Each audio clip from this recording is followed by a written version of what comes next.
All right. Thank you, sir. Can you guys hear me in the back? I understand we need to be really loud. So, you know me, most of you, it's Jay Lemery, professor of emergency medicine at the University of Colorado Climate and Health Program. And as part of that, I'm part of my work in climate and health. I've actually done some work, with wilderness medicine, with space medicine. And it's part of that remote austere care where climate and health became a policy extension of that. So as a space nerd, it gives me great pleasure to present Dr. Kate Calvin. Come on up. Welcome to our living room. And Dr. Kate Calvin is NASA's chief scientist and senior climate advisor to Administrator Bill Nelson. Pull up a little bit. I got a little bio.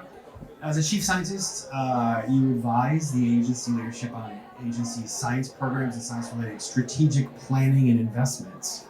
As senior climate advisor, providing insights and recommendations for the agency's climate-related science, technology, and infrastructure programs. Since 2008, Dr. Calvin's been an earth scientist at the Pacific Northwest National Laboratory's Joint Global Change Research Institute in College Park, Maryland. You've co-authored over 150 publications, and in 2023, you were selected as co-chair of Working Group 3 of the Intergovernmental Panel on Climate Change 7th Assessment, which this crowd knows is a big deal. So by the power invested in me as a complete space nerd, thank you so much for joining us. Let's dive in. We've got some questions here. We'll start off with a little bit of situational awareness. We are in the Entertainment and Cultural Pavilion. Thank you for having us, everyone. I want to talk about science as a unifying cultural force. And when you think about that, I think of the NASA meatball logo as something that kids have everywhere on their shirts all over the world and get excited about NASA. So I'm wondering if you could talk about your reception here at COP. Or any other international gatherings when you bring NASA into the room to talk science? My experience has been like most people around the world know what NASA is. My introduction to NASA, when I was about 10 years old, we went on a tour of the Kennedy Space Center Visitor Center. And then, I learned more about it through movies like Apollo 13. And I feel like that people have that experience all around the world, so they know what NASA is. But in a lot of the places I go, people's thoughts of NASA are around astronauts and Mars rovers, which we do and we love. It's really exciting to learn about that. But we also do a lot of work on climate. And what's unique to me here at COP is that people know NASA and they know NASA climate. They've probably seen some visualizations. They've read news reports about, this summer was the hottest on record. And that's, coming from some NASA data as well as being confirmed by other agencies and organizations around the world. So people here tend to know it. So what I find here at COP is that people have more questions about what data do you have and how do I get it? And that's really, it's really interesting conversations. And often I'll find people are sometimes surprised to hear that everything we have is publicly available and it's free. That's part of our mission is to make everything we do available to everyone around the world. So when I share that with them, then they're like, well, how can I use it and everything else? And this is really something that we're really focused on right now is we have a big open science initiative trying to make sure that everything we have is not just publicly available, but also easier to use. So we're opening up science, showing people not just the end result, but also how we got there. And that helps people so that they can do their own science and their own applications, but it also builds trust in science. And that's something that's really important to us is making sure that we are this trusted source of scientific information, whether it's about the Mars or the moon or climate. We just heard from Dr. Ed Maybach, who told us that we are trusted advisors. We hold the public trust as clinicians, right, in medicine. And I think that part of that is being able to tell a story, to depoliticize what has become a political issue. And I think something that I have taken from space, my space medicine, but really space overall, is Carl Sagan's pale blue dot, right? The picture that we took and said, look, this is us. This is everything we've ever known. And a slightly larger version is the Apollo Blue Marble. Like, look at this closely. This is us. There's no borders. So these are the photographs and the stories we build around them to build a narrative of trust in science communication. So I'm wondering if you could share with us stories that you tell to your fellow scientists, we'll say, because that's probably who's here, as opposed to children or skeptics, to elevate your communication. Yeah, so one of the things working at NASA, I get to interact with a lot of former astronauts, and they always tell stories of like what Earth looks like from space and how it's this beautiful, place where you can see the clouds, the water, the land, and that's what I think you see when you think about the pale blue dot or the Apollo, the blue marble. But having never been to space, that's harder. I can appreciate those images, but those aren't my stories to tell. Those are others, and so I instead tend to think about what people might be experiencing, where they live, and what they might have seen. And so I do a lot of thinking about what is the local experience. So I share different examples depending on where I am. So when I'm thinking about climate impacts, people are experiencing climate impacts all around the world, but those impacts vary depending on where you are. So in the US, if you're on the West Coast, you're seeing wildfires, droughts. On the East Coast, it's flooding. In Southeast, it's hurricanes. And all of those, there's some aspect of climate that is influencing those impacts. But if you've never experienced one of those events, it's hard to relate to. And so I think it's really thinking about what is your own experience that you can share, but also who are you talking to and what might they have seen and experienced. When you're trying to build that rapport with your audience and read the room, are there particular photos because I think NASA, you just put up a photo, the whole room goes, we did grand rounds on space medicine, and we had Kjell Lindgren at the University of Colorado call in from above, and he's doing all this stuff and he's videoing it, and it's all zero G microgravity. And then a smart aleck med student in the back is like, hey Kjell, point the camera out the window.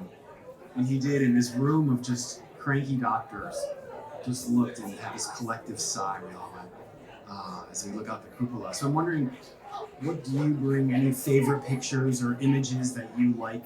I guess both in climate, but also just to say, hey, this is NASA, which again, I think just gets everyone on the same page.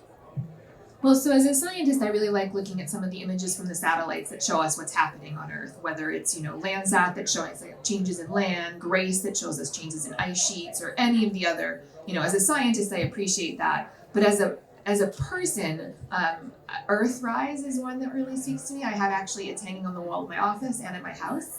And it's one, if you're not familiar with it, it was taken during Apollo 8 as in 1968 as they were orbiting the moon, and you came around the moon, and it's the first color image of Earth, and you can see, the half of Earth rising over the moon. And I had this opportunity to interview the Apollo 8 astronaut, Bill Anders, earlier this year to talk about that photo, and it was really inspiring to hear both what he experienced as he was seeing it and taking it. And we have some great footage from that where you can actually hear the conversation of like, give me a camera, I need to take this picture. And so they take the picture, but also what that experience has been in the 50 years since, and like how that, that image has become very iconic. People around the world see it, and for him, his experience in taking it and seeing it afterwards. Just wondering, I thought about this. I love that photo. It's iconic. But then Artemis just came back with some other equally as stunning photos. We really haven't seen that in the last couple decades, I guess, right? So has anything changed with Artemis in your narratives or photos or questions, I guess? I have started doing a lot of presentations where I'll start with Earthrise and then give a lot of, data and satellite imagery and tell the story of Earth, and then end with Artemis. And so these Artemis photos, you can now see it's a selfie with the spacecraft and Earth and the moon in the background. And it's the same beautiful blue planet when you're that far away. It's very different when you're on the ground than it was 50 years ago, and sort of telling that story of where we were and where we are. Absolutely. So your biography, this was fascinating to me. You advise the administrator on science-related strategic planning and investments relevant to climate change. And I think many of us in the room would drool to have that ability to affect federal policy in that regard. And some perhaps do, but it seems very impressive. Can you just tell us a little bit about how that works and how that plays out, and maybe some success stories from that?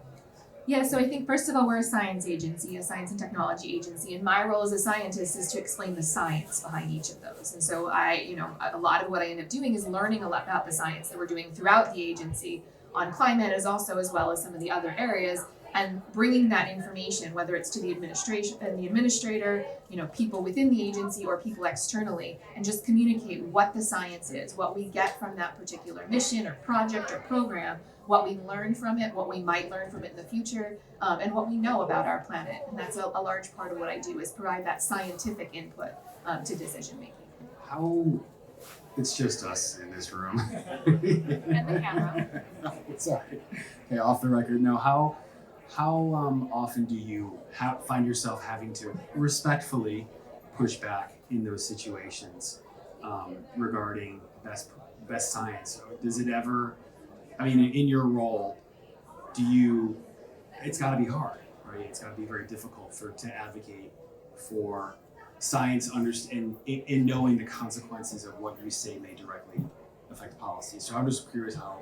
So I'm not influencing policy. I'm influencing a science and technology. And my experience is that people really respect science. They want to hear it. But sometimes as scientists, we're not always clear in our communication. So a lot of what I do, it's not pushing back, it's explaining. And it's, taking these very technical things that we understand about our planet and making them understandable to someone who's, very intelligent but very busy, who's not, necessarily studying the water cycle. So how do we explain what's happening with water, what's happening with human health?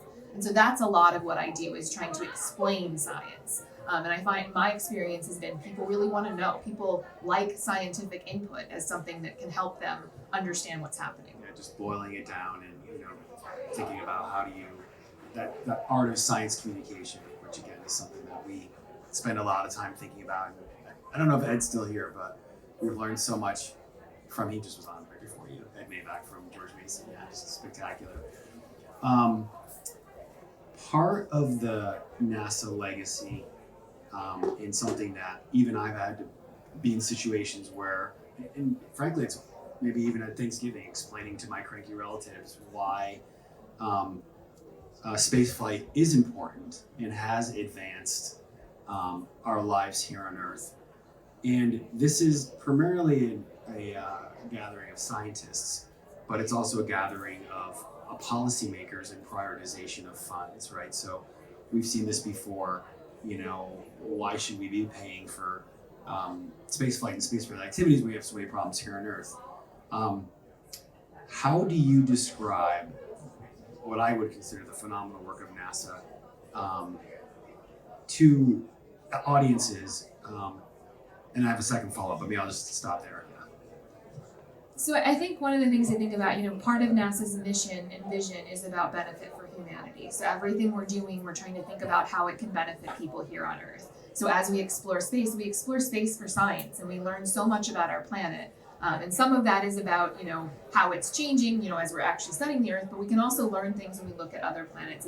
And there's a lot of really great examples of that on the technology side as well as on the science side. So I'll give two examples. So I don't know if people have seen the James Webb Space Telescope. It is an astrophysics mission, so it's looking out into the beyond and trying to understand, the evolution of the solar system and formation, or not solar system, looking into astrophysics. And it's not looking at Earth at all. It actually can't look at Earth. It's looking away. But one of the sensors on there, the team also worked with a team that was working on a sensor that does point at Earth and actually measures carbon dioxide. So it's a very similar technology, because we're looking at atmospheres of exoplanets, and similar technology to when we look at our own atmosphere. And so they learned from each other in that. And so we benefited in our Earth observations from some of our astrophysics missions. In the planetary science world, we've learned quite a bit about greenhouse gas effect and ozone depletion on Earth by studying Venus, which has very high carbon dioxide concentrations and is very, very hot. And so we've learned that some of the early climate scientists at NASA started working on Venus and then moved over to Earth. And so we can learn about our own planet by studying others. And that's one of the things we're always thinking about, is how can what we do benefit people here? Do you ever get into a situation where, NASA talks about, people tend to have an attitude where, science will solve it, and they think of NASA as being the epitome of science will solve it. And I guess I'm just wondering your approach to explaining the incredible benefits and the work that NASA does, but also hedging that a little and being like, climate change is concerning and it is important. And I wonder if you talked a little bit of how you modulate that message. I think it's as important as scientists that we're honest about what we know, what we don't know, what we're seeing, what we understand.